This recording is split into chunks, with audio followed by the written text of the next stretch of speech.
to make a point. He is not calling for the murder of his political opponents, and that's what these people are doing.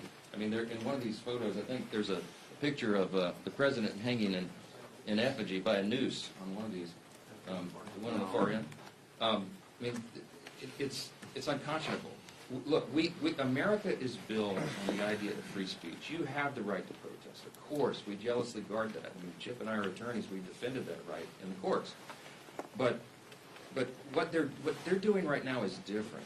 They are trying to incite violence. It's not funny. You don't mock a president who has already had 2 failed assassination attempts on his life. This is not a game. And the idea that communists would be supporting this is unconscionable to us. Look, when we give tours of the House chamber, and we bring in constituents, and we point out all the historical facts and images around the building, I always start with "In God We Trust," which of course is right above the rostrum of the speaker's podium. And if you look in the visitor's guide to the House chamber, it says on page 14, when was that put there? Well, it's put there in the early 60s, 1961, as I recall. And it says in the guide that it was put there, Congress voted to put that there as a rebuke to the Cold War era Soviets. Why? Because their philosophy, that's what it says, a rebuke to their philosophy. Their philosophy was Marxism.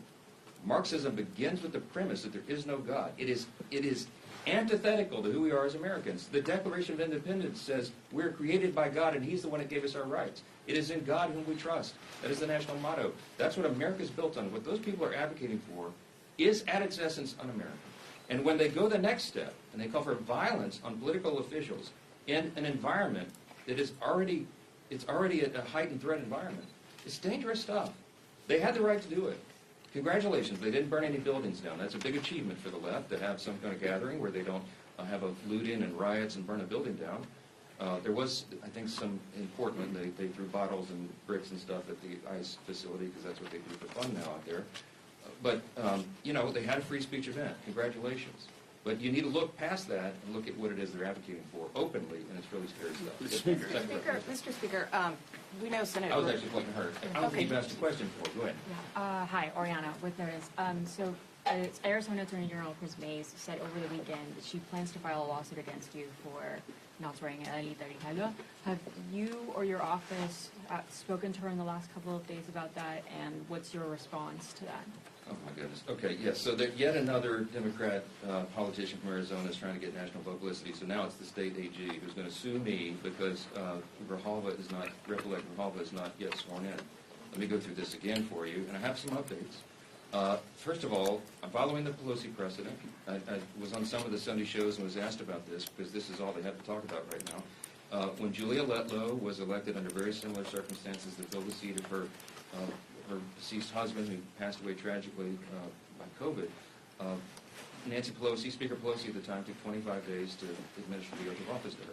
It wasn't just Julia. The Pelosi precedent extends even further because when Pat Ryan and Joe Sempolinski were elected, during an August recess, they waited 21 days to administer the oath to those two rep-elects because they were not in session. We are not in legislative session. The chronology is important. Rep. Grijalva won her race in, I think it was the last week of September, after we had already gone out of session. So I will administer the oath to her, I hope on the first day we come back, legislative session. I'm willing and anxious to do that. In the meantime, instead of doing TikTok videos, she should be serving her constituents. She could be taking their calls. She could be directing them, trying to help them through the crisis that the Democrats have created by shutting down the government. Oh, and by the way, I also did find out this little tidbit that should be interesting to you. When a rep-elect comes in on a special election in particular, it is up to the leaders of her party, his or her party in the House, to give them guidance and direction. One of the first things they do is reach out. What we do is reach out. Majority leader reaches out to the rep-elect and says, "Hey, welcome, congratulations.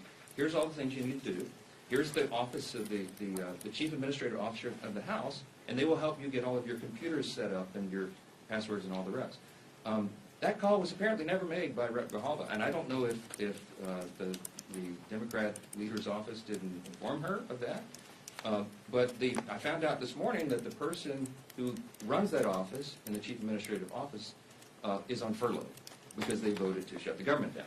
And so that person didn't reach out affirmatively, but now it's been sorted out, and I'm told they're going to her office today because she made a TikTok video saying that she couldn't use her computers. Well, she'll be able to use her computers now. Okay, she has 16 staffers. They need to be taking calls.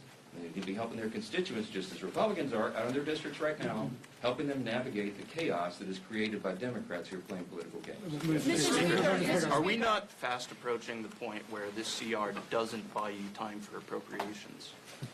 Well, I would defer to my appropriator buddy up here, but here's the thing. The appropriators have been doing great work. They're continuing to work. Even during the shutdown, they're working individually and on their subcommittees and among themselves and even across the aisle to get the next batch of appropriation bills ready for passage. Is the time eroding quickly? Yes. Is it dangerous for them to shut the government down right now? Yes, because we have very pressing matters that we need to handle, but we can't do it when the Senate is stalling all of that, stopping it. We passed 12 separate appropriations bills through the House committee. They've done their work. 3 of them off the House floor, 3 bills off the Senate floor. They don't match up exactly, so we're going to conference committee on that. We have to finish that process. We have to rebuild the muscle memory for regular order, because that is how we serve as good stewards of the American taxpayers. We're anxious to do that. We hope the Democrats will see the light. We hope that you will ask them the tough questions this week. Why in the heck are you doing this? What is the point? What is the purpose? And don't let them say it's about Obamacare subsidies, because that was always going to be the subject of debate internally and across the aisle between the caucuses and amongst everybody in the month of October. And they are now eating up the clock for us to have the thoughtful debate about reforms and things that might be necessary if indeed that's going to be extended. So it's on them. You need to ask them the tough questions. We're here to do the work. We'll continue to do it. Thank you. Thank you. Good work, Mark.